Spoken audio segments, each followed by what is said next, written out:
Oi, eu sou a Aline e esse aqui é mais um vídeo do meu canal, Aline e os Livros. Hoje eu vou falar para vocês sobre 5 contos da Clarice Lispector que eu extraí desse livro aqui. Clarice Lispector, Todos os Contos. Ele foi publicado pela primeira vez, pasmem vocês, em 2015 nos Estados Unidos. Parece que os autores nacionais não estão caindo muito no gosto das editoras. E ele foi organizado pelo Benjamin Moser, que é um escritor que fez uma biografia recente da Clarice Lispector, que eu ainda não li. Se vocês leram e quiserem comentar alguma coisa, por favor, deixem aqui embaixo na caixinha de comentários. Então, vamos lá? Vamos conhecer um pouco mais de todos esses contos que resumiram uma vida inteira de descoberta do feminino, das mulheres, dos desejos? Continua assistindo!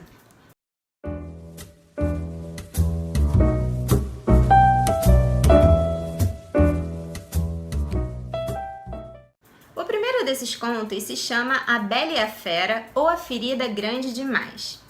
Carla de Souza Santos é uma socialite, cliente do salão de beleza do hotel Copacabana Palace, um hotel super famoso no Rio de Janeiro. Por conta de um desencontro de informações e de horários entre ela e o seu motorista, ela se vê obrigada a esperar por ele por 1 hora, plantada na Avenida Atlântica.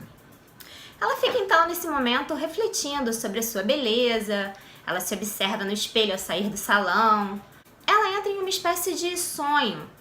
Seus pensamentos automáticos, eles são na verdade uma série de compromissos emendados uns nos outros, numa vida em que ela se vê muito pouco a sós consigo mesma. Ela está sempre com os outros, com o outro, sempre entretida e vinculada a algum compromisso social. Ela nunca está solta dessas obrigações.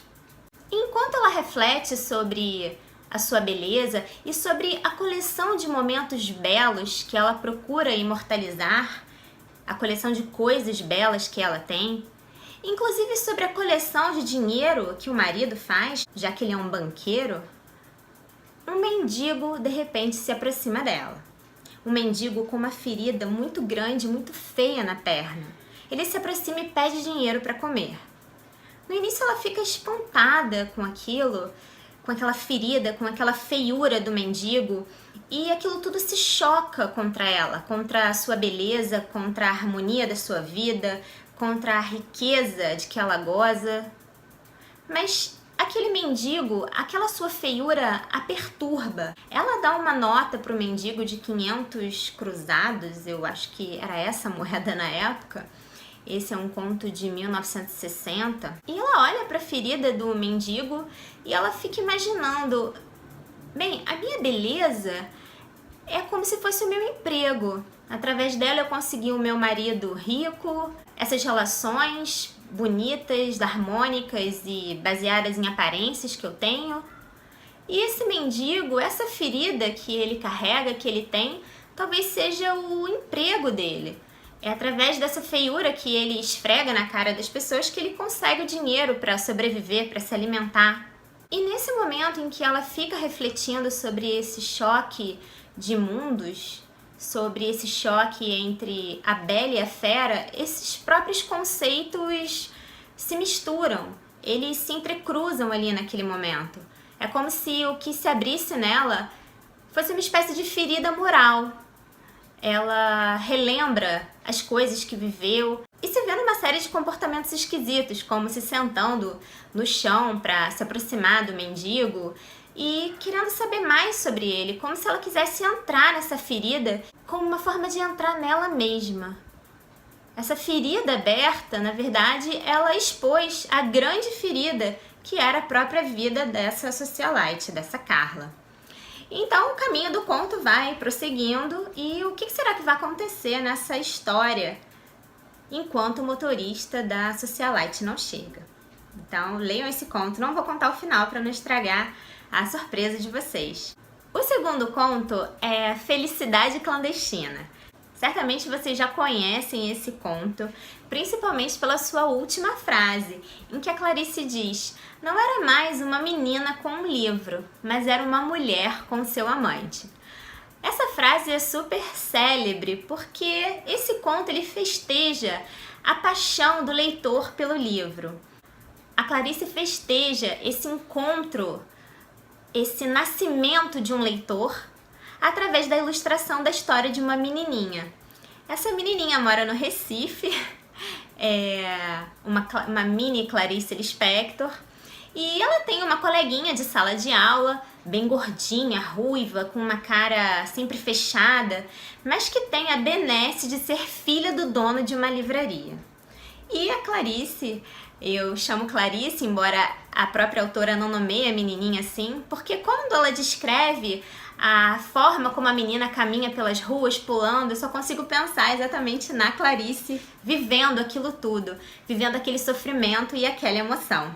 Então essa menina ruiva, cheia de livros, não os valorizava, ou então não valorizava as colegas, porque nos aniversários ela sempre presenteava as meninas com cartões postais, com mensagens, e os cartões traziam paisagens do próprio Recife, onde elas já viviam. Um dia, a personagem descobre que a menina rica de livros, ela está com uma edição de As Reinações de Narizinho, um livro do Monteiro Lobato, que segundo essa menina narradora, a Clarice, era o sonho de qualquer menina, era o sonho de qualquer criança. Então ela pede emprestado, a menina promete, e no dia seguinte a menina narradora loira volta para buscar o livro, sôfrega, ansiosa, pulando, saltitando, que ela diz era a maneira dela de andar pelas ruas do Recife, pulos e pulos, sem cair, como se ela estivesse meio que flutuando pelo amor de encontrar aquela obra, aquele volume. E quando ela chegava, estava prestes a tocar no livro, a menina abria a porta e não aparecia com ele. Dizia que tinha emprestado a outra menina, que ela voltasse no dia seguinte. E assim, por um tempo, essa promessa e esse terror do dia seguinte foi se repetindo e foi consumindo a menina, que andava triste, mas a cada dia que ela recebia o não, dali a poucos minutos ela já conseguia vislumbrar o sonho da realização de ter o livro nas mãos. Então ela voltava todos os dias, até que um dia a mãe dessa menina ruiva, a mulher do dono da livraria, aparece nessa cena em que o livro é sempre recusado à menina loira, e aí ela intervém. Ela fica ali impressionada com a crueldade da filha e intervém de uma forma que vocês vão descobrir quando lerem esse conto, que é bem curtinho. Gente, é um conto que todo leitor, principalmente o leitor brasileiro, deve ler. Se existem contos que nós temos obrigação de ler, esse conto é um deles. Então leiam Felicidade Clandestina. É um conto fabuloso. História Interrompida é o terceiro conto que eu escolhi, e esse é um conto bem curtinho, que fala de uma moça loira que se apaixona por um personagem moreno extremamente existencialista. Ele acha que destrói todas as coisas que ele possui e parece que existe uma resistência na relação entre eles. Eles se encontram, tomam café com cada vez mais açúcar e essa moça se sente luminosa numa determinada tarde. E ele, o rapaz, está sempre de pensamentos cinzentos e acha que ela tem pensamentos excessivamente ingênuos, que ela sofre pela influência de uma literatura feminina subjetivista na época. Ele continuava achando que destruía aquilo de que ele se apossasse e ela queria uma fórmula que pudesse salvá-lo. Ela começa a perceber aqueles estremecimentos que precedem a consciência de estar apaixonada. E aquela moça estava apaixonada pela primeira vez na vida. Depois do último encontro entre eles, ela volta para casa e não consegue dormir, fica afoita, pensativa, um misto de excitação e de desespero. E ela decide que o melhor talvez seria se casar com ele e decide fazer a proposta no dia seguinte. Então, quando a história parece que vai se encaminhar para um desfecho, e ela consegue uma certa serenidade para dormir depois de tomar aquela decisão, eis que a sua irmã aparece com uma notícia no dia seguinte. E é uma notícia, então, que vai destruir aquela história, que vai provocar uma rachadura.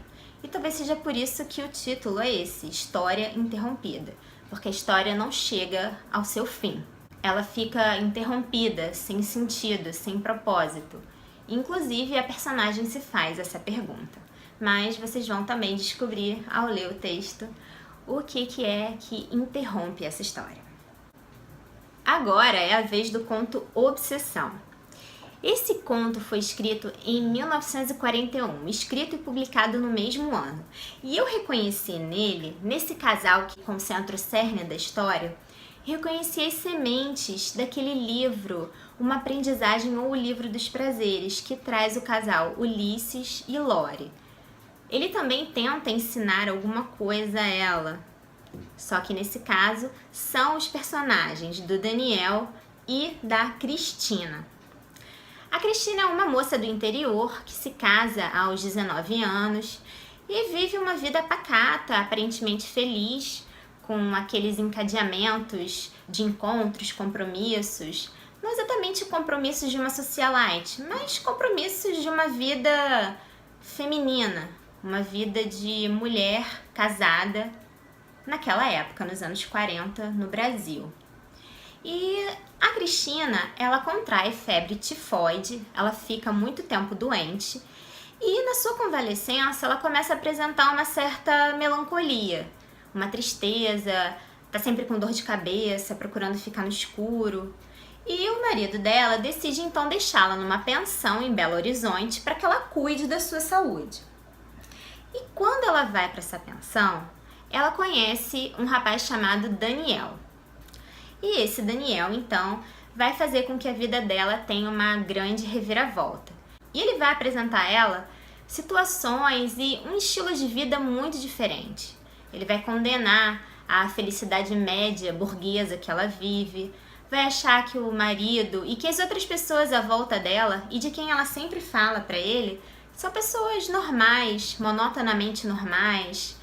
E ele vai dizer para ela que viver é sofrer, que ele precisa daquele sofrimento, que aquilo é vida e que aquilo é uma forma de viver. E que aquela felicidade que ela e a maior parte do mundo compartilha, aquela felicidade ela não é uma forma de viver válida para ele. Então a Cristina vai voltar para casa bastante perturbada por tudo isso que ela aprendeu, por essa aprendizagem e também por uma relação, né? O Daniel ele se torna amante dela. Isso não está expressamente escrito, mas obviamente toda essa atração e essa influência que ele exerce sobre ela passam pelo sexo.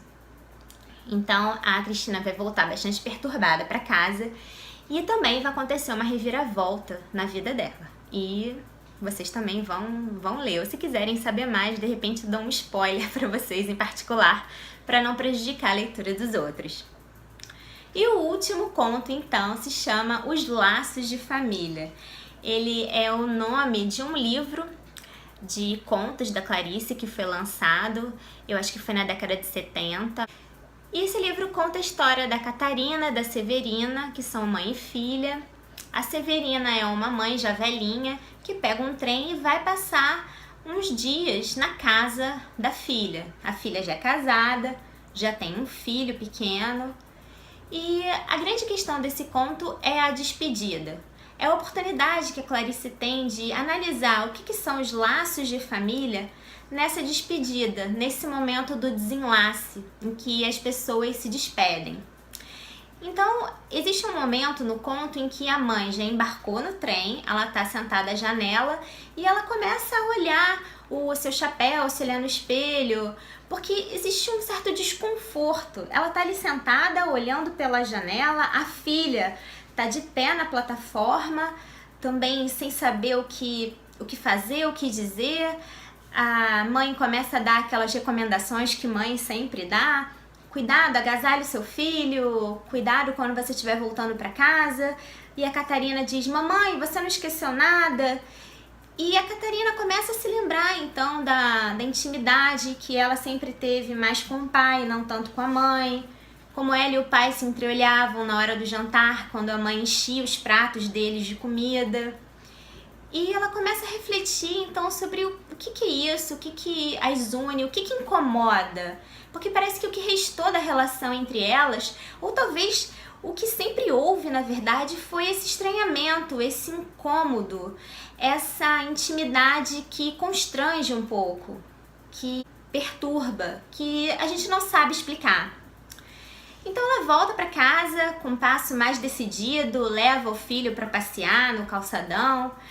E aí também continua uma discussão sobre o mistério das relações, sobre a inocência do menino que ainda não sabe o que existe entre as pessoas, do que são feitas as relações, de que as relações também são feitas de um tipo de constrangimento, um tipo de desejo de afastamento. As relações são feitas de alguma coisa que a gente não sabe o que é. E essas relações, esses laços de família, são muitas vezes laços de sangue apenas. E esses laços emocionais, eles precisam ser construídos. Eles precisam ser o tempo todo fabricados. É preciso pensar sobre eles, é preciso analisá-los. E eu acho que existem questões bem legais nas quais a gente pode pensar, lendo sobretudo esse último conto, que também é bastante curtinho. Então esses foram os 5 contos que eu trouxe para vocês hoje. O primeiro deles foi A Bela e a Fera, o segundo Felicidade Clandestina, que é um conto muito legal, muito romântico. O terceiro conto, que foi o História Interrompida, o quarto conto, Obsessão, e o quinto, então, que fechou esse vídeo com os laços de família. Espero que vocês tenham gostado. Por favor, curtam esse vídeo, compartilhem com seus amigos e não se esqueçam de se inscrever aqui no canal para ajudá-lo a crescer. Obrigada pela audiência e até o próximo vídeo. Tchau, tchau!